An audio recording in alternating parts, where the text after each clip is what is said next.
السلام عليكم ورحمة الله وبركاته أعزائي طلاب الصف السادس الابتدائي مع الوحدة الثالثة والدرس الأول وبيتكلم عن النشاط الزراعي في الوطن العربي.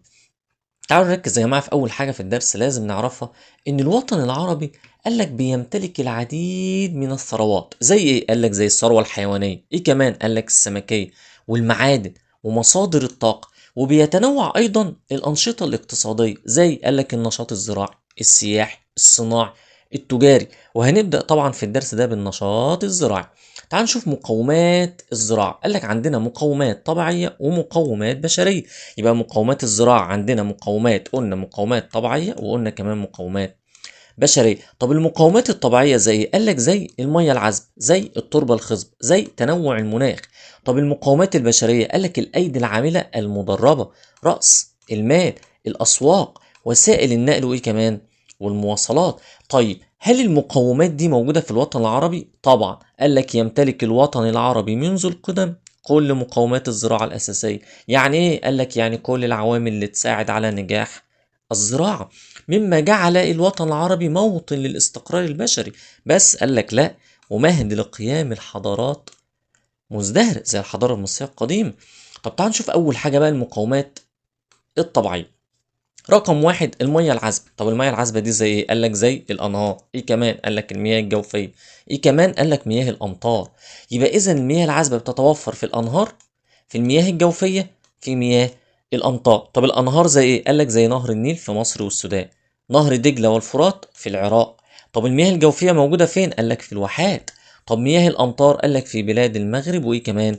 ولبنان، يعني ساحل البحر المتوسط، وأمطاره بتكون في فصل الشتاء. طب عندنا ايه كمان؟ قال لك عندنا تربة خصبة ومناخ متنوع. طب التربة الخصبة دي موجودة فين؟ قال لك هي تربة غنية تساعد على نمو المحاصيل. طب موجودة فين يعني؟ بتتوفر فين؟ قال لك حول الأنهار زي نهر النيل في مصر والسودان، ودجلة والفرات فين؟ قال لك في العراق. طب المناخ المتنوع بيساعد ازاي في الزراعة؟ قال لك تنوع المناخ بيؤدي إلى تنوع المحاصيل الزراعية. عشان كده قال لك يتمتع الوطن العربي بمناخ قال لك معتدل ايه كمان؟ وممطر فين؟ قال لك في الشمال. والجو بيكون حار ومطير في الجنوب. يبقى معتدل وممطر في الشمال، وحار وممطر في الجنوب. نركز في الحتة دي يا جماعة. يعني شمال الوطن العربي مناخه معتدل ويصاحبه أمطار. طب جنوب الوطن العربي قال لك مناخه حار وبرضه بيصاحبه أمطار. يعني ركز كده يا جماعة الخريطة. يعني شمال الوطن العربي ده أمطاره في فصل الشتاء، جنوب الوطن العربي أمطاره في فصل الصيف. طيب تعالوا نركز في المقومات البشرية. قال لك المقومات البشرية بتتمثل في إيه؟ قال لك رقم واحد الأيدي العاملة المدربة، رقم ب رأس المال، ج الأسواق، د وسائل النقل والمواصلات. طب الأيدي العاملة قال لك يمتلك الوطن العربي ثروة بشرية مدربة على إيه؟ قال لك على الزراعة، وتعرف كيفية استخدام الأساليب الحديثة. يبقى إذا الأيدي العاملة في الوطن العربي مالها؟ قلنا مدربة. يعني إيه؟ قال لك يعني تقدر تستخدم الأساليب العلمية الحديثة في الزراعة. طب بالنسبة لرأس المال بنعمل بيه إيه؟ قال لك ضروري لإنشاء إيه؟ قال لك لإنشاء المشروعات الزراعية. إيه كمان؟ قال لك شراء البذور والأسمدة. إيه كمان؟ قال لك الآلات. طب مين أكتر دول في الوطن العربي عندها رؤوس أموال؟ قال لك دول الخليج العربي من أكثر الدول امتلاكا لرأس المال. كمان مرة يا جماعة الحتة دي. يبقى رأس المال بنعمل بيه ايه؟ قال لك ضروري جدا لإنشاء مشروعات زراعية. ايه كمان؟ بنشتري البذور. ايه كمان؟ قال لك الأسمدة. ايه كمان؟ قال لك الآلات. يبقى إذا يا جماعة رأس المال مهم جدا في الزراعة. طب مين أكتر دول؟ قلنا دول الخليج هي أكتر دول بتمتلك لرأس المال. طيب السوق بيتعمل فيه ايه؟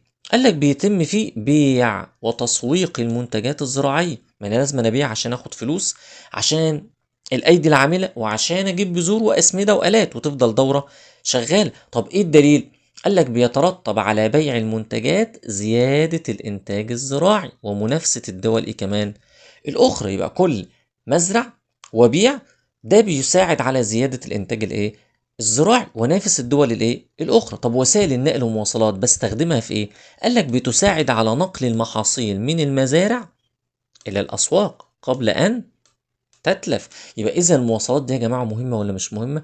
مهمه، لانها بتنقل لي المحاصيل منين؟ قال لك من المزرعة. عشان اوديها فين؟ قال لك اوديها السوق قبل ما البضاعة ايه اللي يحصل لها؟ تتلف وتبوظ، وبالتالي مش هتتباع. طيب تعالوا نشوف الملاحظة دي. قال لك لاحظ أن المقومات أو العوامل البشرية ضرورية لنجاح الإيه؟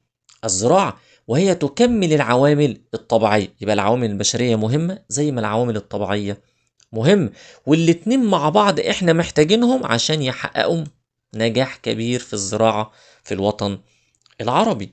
طيب تعالوا نشوف أهم المحاصيل الزراعية. قال لك المحاصيل الزراعية دي يا جماعة متنوعة، بما إن المناخ عندنا متنوع. قال لك ينتج الوطن العربي أنواعا متعددة من المحاصيل، قال لك الزراعية، تستخدم في إيه بقى؟ قال لك يا إما في الغذاء يعني ناكلها، يا إما في الصناعة، يا إما في التجارة. طب أهمها قال لك الحبوب الغذائية، من اسمها غذائية يعني احنا بنتغذى عليه، احنا بناكلها. زي قال لك القمح، ومصر من أكتر الدول العربية إنتاجا للقمح.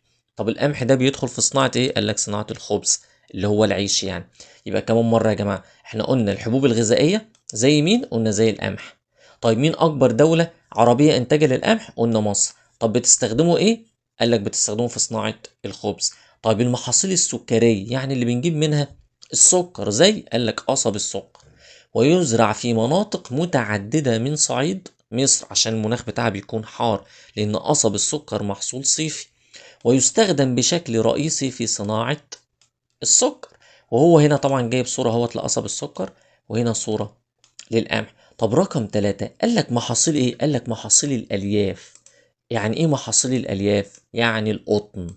والقطن ده بيخش في صناعة المنسوجات يعني صناعة الملابس. أو تتصدر مصر إنتاج القطن طويل التيلة، وهو من أجود الأنواع. يبقى مصر بتتميز بوجود قطن طويل التيلة، وقطن طويل التيلة ده أحسن نوع قطن. بيستخدم في قال لك في صناعة قال لك الملابس والمنسوجات الفاخرة. طيب تعالوا نشوف أهمية الزراعة في الوطن العربي. هي الزراعة مهمة؟ طبعا مهمة جدا. طب تعال نشوف أهمية الزراعة قديما الأول. هنا طبعا صورة بتوضح أهمية الزراعة عند المصريين القدماء. قال لك سجل المصريين القدماء أنشطتهم الزراعية على جدران المعابد والمقابر. وده بيدل على إيه؟ قال لك على أهمية الزراعة في حياتهم واقتصادهم. اصلا يا جماعه الزراعه ديت اهم حاجه في اي دوله. مفيش دوله تعرف تعيش من غير ما تزرع. يبقى اذا سجل المصريين القدماء انشطتهم الزراعيه على جدران قال لك المعابد والمقابر. وده بيدل على ايه؟ قلنا اهميه الزراعه في حياتهم واقتصادهم. طب تعالوا نشوف حديثا بقى ايه اهميه الزراعه في الوقت الحديث اللي احنا عايشين فيه. قال لك تعد الزراعه من اهم الانشطه الاقتصاديه في الوطن العربي، حيث تلعب دور كبير في حياه السكان. طب ليه أهمية الزراعة إيه بقى؟ شوف بقى رقم 1 بتوفر الغذاء للإنسان والعلف للحيوان. طب 2 قالك بتوفر المواد الخام اللازمة للصناعة. طب 3 قالك بتوفر فرص عمل للشباب. طب 4 قالك تعتبر مصدر رئيسي للدخل القومي لبعض الدول العربية. يبقى إذا يا جماعة الزراعة مهمة ولا مش مهمة؟ مهم. 1 بتوفر الغذاء لمين؟ قالك للإنسان. والعلف لمين؟ قالك للحيوان. طيب بتوفر لنا إيه كمان؟ قالك مواد خام لازمة للصناعة. إيه كمان؟ قالك بتوفر فرص عمل لمين؟ قالك للشباب. طب إيه كمان؟ قالك مصدر رئيسي للدخل قالك القومي لبعض الدول العربية. طب تعالوا نشوف يا جماعة أهم المشكلات اللي بتواجه الزراعة. في مشكلات، طبعا في مشكلات زي قلة الأمطار. المطر لما بيقل الزراعة بتقل. ندرة المياه العذبة، احنا عندنا مياه عذبة قليلة. 3 التغيرات المناخية. يبقى احنا كده اتكلمنا عن المشكلات الطبيعية اللي بتواجه الزراعة في الوطن العربي. طيب ايه المشكلات بقى البشرية؟ قال لك 1 التلوث والزحف العمراني. ايه ده؟ يعني ايه زحف عمراني؟ يعني بنبني بيوتنا على الارض الزراعية، وبالتالي الارض الزراعية بتقل. قال لك رقم 2 نقص العمالة المدربة. كل مدى الناس بتترك الزراعة عشان تعمل بأعمال أخرى. قال لك إيه كمان؟ قال لك ضعف الاستثمار الزراعي. ضعف الاستثمار الزراعي. لا كمان مرة كده احنا قلنا يا جماعة مشكلات الزراعة في الوطن العربي. في مشكلات طبيعية زي 1 قلة الأمطار، قلنا المطر لما بيقل الزراعة بتقل. ندرة المياه العزب. التغيرات المناخية بتأثر في الزراعة لأن التربة خصوبتها بتقل. طيب المشكلات بقى البشرية. قال لك زي التلوث والزحف العمراني، يعني احنا نبني بيوتنا على الأرض الزراعية وبالتالي بتقل. نقص العمالة المدربة، كل مدى العمالة اللي بتشتغل في الزراعة بتقل عشان بيبتدوا يشتغلوا شغلانة تانية.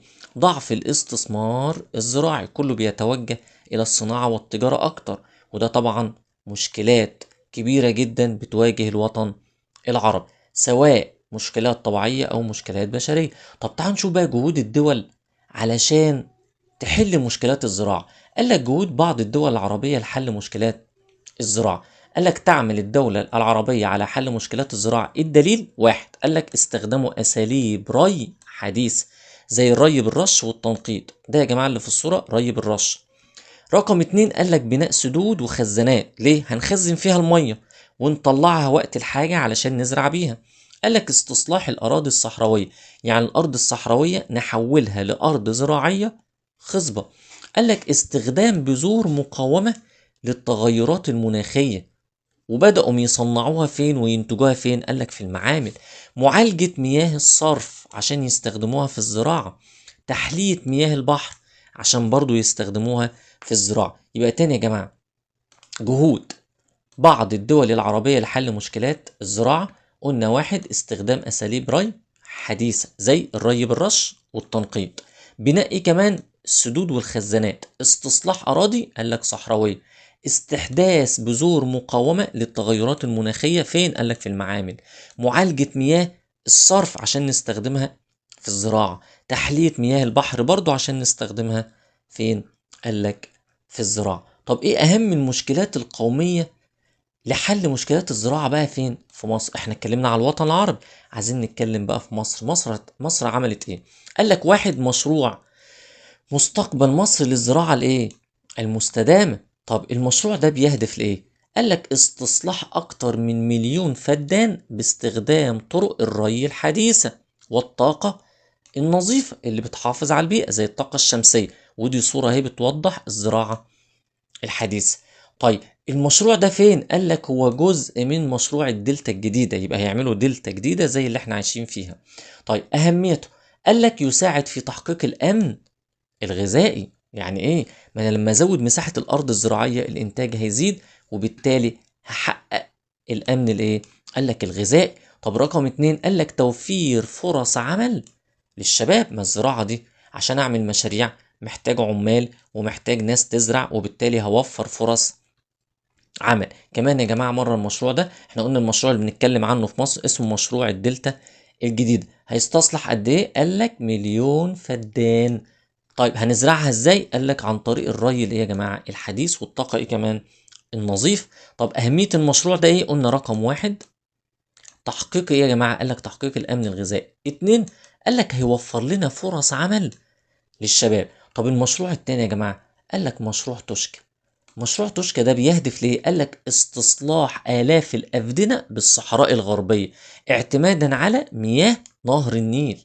طيب أهمية المشروع ده إيه؟ مشروع توشكا قال لك واحد، زراعة القمح والفواكه وأشجار النخيل، يسهم في زيادة الرقعة الزراعية، يعني هيزود مساحة الأرض الزراعية. تحقيق الأمن قال لك الغذاء. كمان مرة احنا قلنا مشروع توشكا موجود فين؟ قال لك جنوب الوادي. بيهدف لإيه؟ قال لك استصلاح آلاف الأفدنة بالصحراء قال لك الغربية اعتمادا على مياه هنقول له نهر النيل. طب أهميته إيه؟ واحد، زراعة القمح والفواكه وإيه كمان؟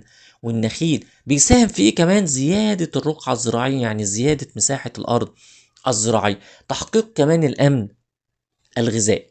طيب وبكده احنا خلصنا الدرس، واشوفكم على خير، والسلام عليكم ورحمة الله وبركاته.